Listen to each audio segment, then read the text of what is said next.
Hey YouTube land, Jedi Vintage here doing another action figure review, and today we're having a look at a vintage collection Star Wars figure, and this is the Imperial Gunner. Now, if you're not familiar with these characters, they originally, I believe they originally appeared in A New Hope. I could be wrong when they first appeared, but I think they appeared in New Hope, and then they appeared in Return of the Jedi. And these guys, they appeared in a couple of scenes, one of which was when they're doing the trench run, if I believe I'm getting this right. I could be wrong. When they're doing the trench run, these guys are sitting on kind of AA guns, firing the cannons. They're also the same guys that were prepping the Death Star main laser cannon for firing as well. So they've had a couple of appearances. I'm not sure if they appear in Empire at all. I could, or not Empire, in Empire Strikes Back. I don't know if they appear in that. But I do know they appear in at least Return of the Jedi and in A New Hope. But flipping the box around, we'll just have a look at the other figures that were released as part of this wave. So you have the Bespin security guard. He has the name of Helder Spinoza. And then there is the standard Stormtrooper, which I believe is the New Hope style packaging version of him.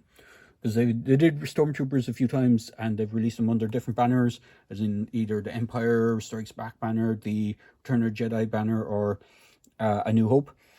They've also released them under the Solo movie banner. They were the Min-Ban ones, and they also released them under the Mandalorian for the dirtied kind of remnants version of them, which is a really cool look with the kind of mud.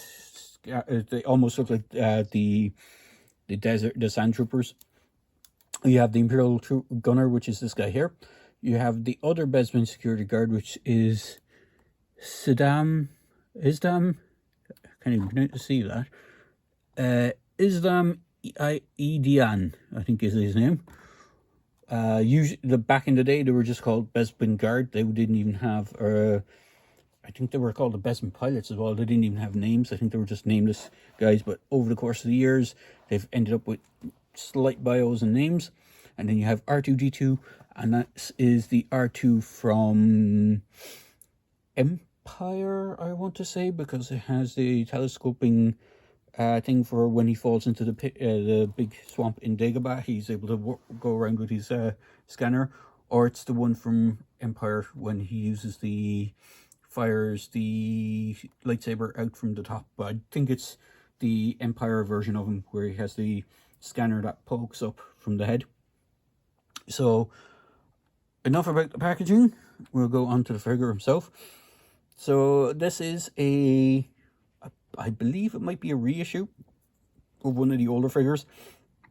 I do have an older version of this guy, and I cannot find him for the life of me, which is a shame, because I did want to do a comparison.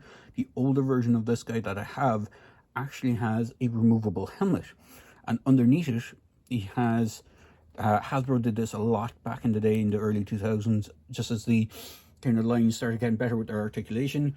They would pop on a clone trooper head under an Imperial body. So Stormtroopers, the TIE pilots is a key example of this.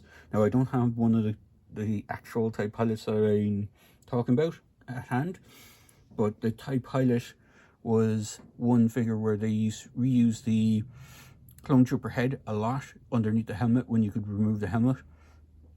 And they did something similar with at least one of the Stormtroopers, and I believe they did it with this guy as well, the Imperial Gunner. So he only comes with one accessory, and it is an interesting accessory. He doesn't have a holster for it like most Star Wars figures usually do for a pistol. He has what is known throughout the Star Wars community as the Rebel Blaster. And it was reused a lot by the Imperials as well as the Rebels. They're the first guns you see that it's like the Rebel Fleet Blaster, I think they call them. So the guys at the very start of A New Hope, when Vader is boarding the ship, all tend to use this blaster. Hence why it kind of got known as the Rebel Blaster. Even the guys on Hoth have that particular blaster as their kind of sidearm. In fact, if I bring in the 6-inch version of him, you can see this blaster is in his holster. They used these weapons a lot for the rebels later on, so they kind of got denoted as a rebel blaster. But what's interesting to note is some of the actual Imperial officers on the Death Star and on some of the Star Destroyers are actually used those blasters as well. And I think it wasn't until later on they kind of really denoted them as the rebel ones. But all in all, he's a fairly plain figure. He's mostly predominantly black. He has a few paint apps. He has the paint apps for the belt buckle. He has the silvered Empire logos on both shoulders. And then he has another one on the top of his helmet. And he has just two kind of blue and reddish paint apps on the side of the helmet as well. His helmet is done really nicely. It's done in a gloss shiny black, whereas the rest of his suit is more matte. What's also interesting is this waist piece appears to be a separate piece. It's not part of the, I don't believe it's part of the sculpt of the top body. So this is actually a separate piece. I'm not sure how it's attached on. I don't see, like, if you were to pop the head and maybe the arms out of the socket, you could probably take it off.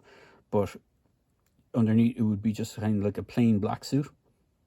He's a pretty cool figure. He has the following articulation. So the head is on a ball joint. It has a good range of movement. It actually is quite a good tilting forward, back. His arms can rotate all the way around. They can hinge out that much because they have a good range of movement. He has not double jointed, but a single jointed elbow with a really good over 90-degree bend. He has swivel wrist, but in addition to the swivel wrist, he actually has a hinge on his wrist. So depending on which hand you're using, so the trigger finger hand has up and down, whereas the grasping hand has, well, technically it's side to side, but if you have it in the kind of two-handed poses, it's up and down. But you have that option. He does have a not waist swivel, but an upper diaphragm joint. He doesn't have anything in the waist. His legs can split out that much. Now, in order for him to kick forward, you have to rotate his leg. So you have the hinge facing forward, so you can kick forward. Then you rotate his thigh. So this is a way that they did it a lot in some of the older figures. I was never a big fan of it. I prefer the ball joints method where you just can get a full range of movement. But they did it for this guy because I think he's a reissue of an older figure. In fact, is there a date stamp on the original release for this guy? Maybe. I'm not seeing anything on the legs. Usually it has a date stamp for when they were initially released. But I'm not seeing one here, unfortunately. So he does have that thigh swivel. He does have the jointed knee. He does have a rocker ankle, or not a hinged ankle. He doesn't have the rocker ankle, but he does have the two pins or peg holes on the bottom of the feet. He does stand quite nicely without any of that. And we'll just bring in the tape measure. So you can see he should be in the 3 3/4 inch scale with his antenna to the tip of the antenna just over that 4-inch. But the main head area was be 3 3/4 inch. So for other Imperials, we'll bring in a kind of semi-standard Stormtrooper. Now this is one of the Joker Squad guys, which was a multi-pack with a Sith character from comics. But it will serve its purpose here. We'll bring in the Jyn Erso from Rogue One. Actually, I'm not sure if you see these guys in Rogue One as well. We're going to bring in someone slightly bit different. Here is Baron Fell from his personal TIE Interceptor. He was I believe a Toys R Us exclusive back in the day. So he is actually a kind of named TIE fighter pilot, and I'm not sure, he's probably non-canon now, but he's actually a really cool figure. He has removable gear, and he's one of the few TIE pilots that actually has a unique head sculpt compared to just reusing that Clone Trooper one. The idea, I think him and Biggs were rivals. So I think that's where he stands from. But I could be wrong. But I have a feeling there's some connection between himself and Biggs. So there is him. And then for some non-Star Wars stuff, we're bringing good old Mean Machine Angel, again, using them a good few times. Oh, nearly knocking everything over. We bring in the old Mean Machine, bring in Robocop from the Robocop line, and then if I can get one, bring in something a bit different but still within the 1/18 to 3 3/4 inch scale line. Here is one of the Black Templar Marines from Joy Toy. This is the assault guy that was designed to ride the bikes, but overall not a bad figure. I'm not sure how hard he is to get. I picked this guy up on clearance in a local store over here, but he's actually like, he's a generic army builder in the sense that there was multiple of them in the background shots of some of the scenes in Star Wars. So like, they aren't just a one specific gunner. There were many of them manning different things, guns, computers, you name it, they had them in the background.